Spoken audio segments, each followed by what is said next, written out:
Group D এর big ম্যাচে গতকাল মুখোমুখি হয়েছিল ইউরোপ ফুটবলের দুই জায়ান্ট ফ্রান্স ও নেদারল্যান্ডস। এই দিন ফ্রান্সের শুরুর একাদশে ছিলেন না দলটির সবচেয়ে বড় তারকা কিলিয়ান এমবাপ্পে, কারণ এর আগের ম্যাচে অস্ট্রিয়ার বিরুদ্ধে নাকে চোট পেয়েছিলেন এমবাপ্পে, যার ফলে এই ম্যাচে তাকে মাঠে নামাননি হেড কোচ দিদিয়ের দেশম। ম্যাচের শুরু থেকেই গোলের সুযোগ আসতে থাকে ফ্রান্সের কাছে। সহজ চান্সগুলো কাজে লাগাতে পারলে প্রথমার্ধেই 2-0 অথবা 3-0 গোলের লিড পেতে পারত ফরাসিরা। ম্যাচের চতুর্থ মিনিটে গ্রিজম্যান ডি বক্সের বাইরে থেকে আচমকা শট নিয়েছিল, তবে ডাচ গোলরক্ষক ডান দিকে ছাপিয়ে সেটা আটকে দেন। এরপর যেন গোলপোস্টে কীভাবে শট নিতে হয় সেটাই ভুলে গেলেন গ্রিজম্যান। ম্যাচে তিনি গোলের দুইটা বিগ চান্স মিস করেছেন। ফাঁকা পোস্ট পাওয়ার পরও গোল করতে পারেননি তিনি। ম্যাচের 13তম মিনিটে ফরাসি মিডফিল্ডার রাবিউটের কাছে গোলের সুযোগ ছিল, তবে গোলের চান্সটাকে আরও সহজ করে তুলতে নিজে শট নেওয়ার পরিবর্তে ফাঁকায় থাকা গ্রিজম্যানকে বল বাড়িয়ে দেন রাবিউট, তবে পিছলে পড়ে যায় গ্রিজম্যান, ফলে গোলমুখে শট নিতে পারেননি তিনি। পরের মিনিটে আবার গোল মিস করেছে গ্রিজম্যান, বাদিক থেকে ডি বক্সে ঢুকে পড়েন কান্তে, এরপর বল বাড়িয়ে দেন ফাঁকায় থাকা গ্রিজম্যানকে, তবে এবার অন টার্গেটে শট নিতে পারেনি গ্রিজম্যান।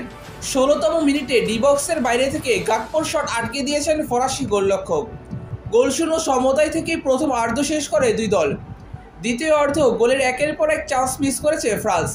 অন্যদিকে ম্যাচের 64 মিনিটে ফ্রান্সের জালে গোল দিয়ে বসে নেদারল্যান্ডস। সিমনের গোলে উদযাপনে মেতে ওঠে ডাচরা, তবে তাদের উদযাপনে বাধা হয়ে দাঁড়ায় রেফারি, জানিয়ে দেন এটা অফসাইড হয়েছে। সিমন যখন গোলমুখে শট নেন তখন তার সতীর্থ ছিল অফসাইডে, যার সামনে দিয়ে বল ঢুকেছে জালে, যদিও সেই জায়গায় দাঁড়িয়ে বলে কোনো টাচ অথবা টাচ করার চেষ্টা করেনি ড্রামিস। তবে প্রশ্ন হলো, কেন অফসাইডের সিদ্ধান্ত দিল রেফারি? আসলে ড্রামিস যেই দিকে দাঁড়িয়েছিল সেই দিক দিয়েই বল প্রবেশ করেছে জালে। ফরাসি গোলরক্ষককে বল আটকাতে হলে ড্রাইভ দিতে হতো, তবে যেই দিকে ড্রাইভ দেবে গোলরক্ষক সেই দিকে দাঁড়িয়েছিল ড্রামিস, ফলে প্লে ইন্টারফেয়ার হয়েছে জানিয়ে গোল বাতিল করে দেয় রেফারি। একটা বিতর্কিত সিদ্ধান্ত দিয়েছেন রেফারি, অনেকের মতে এটা গোল ছিল, আবার অনেকের মতে এটা অফসাইড দেওয়ার সিদ্ধান্তটা সঠিক ছিল। এরপর ম্যাচে আর কোনো গোল না হয় পয়েন্ট ভাগাভাগি করতে হয়েছে দুই দলকে। এই ম্যাচেও ম্যান অফ দ্য ম্যাচের পুরস্কার পেয়েছে অ্যানগোলো কান্তে। টানা 2 ম্যাচে প্লেয়ার অফ দ্য ম্যাচের পুরস্কার জিতলেন কান্তে। আজ মিডফিল্ডে আবারও দুর্দান্ত ছিলেন তিনি। গ্রিজম্যান একটা সহজ সুযোগ মিস না করলে হয়তো চমৎকার একটা অ্যাসিস্টও পেতে পারতেন। কান্তে এই ম্যাচে 89% অ্যাকুরেট পাস খেলেছেন, 3টা কি পাস, 3টা লং বল খেলার পাশাপাশি গোলের একটা বিগ চান্স ক্রিয়েট করেছেন তিনি। এছাড়াও একটি সাকসেসফুল ড্রিবল ও 4টা ডুয়েল জিতেছেন কান্তে। এই ম্যাচের পর 4 পয়েন্ট নিয়ে ডি গ্রুপের পয়েন্ট টেবিলের শীর্ষে আছে নেদারল্যান্ডস।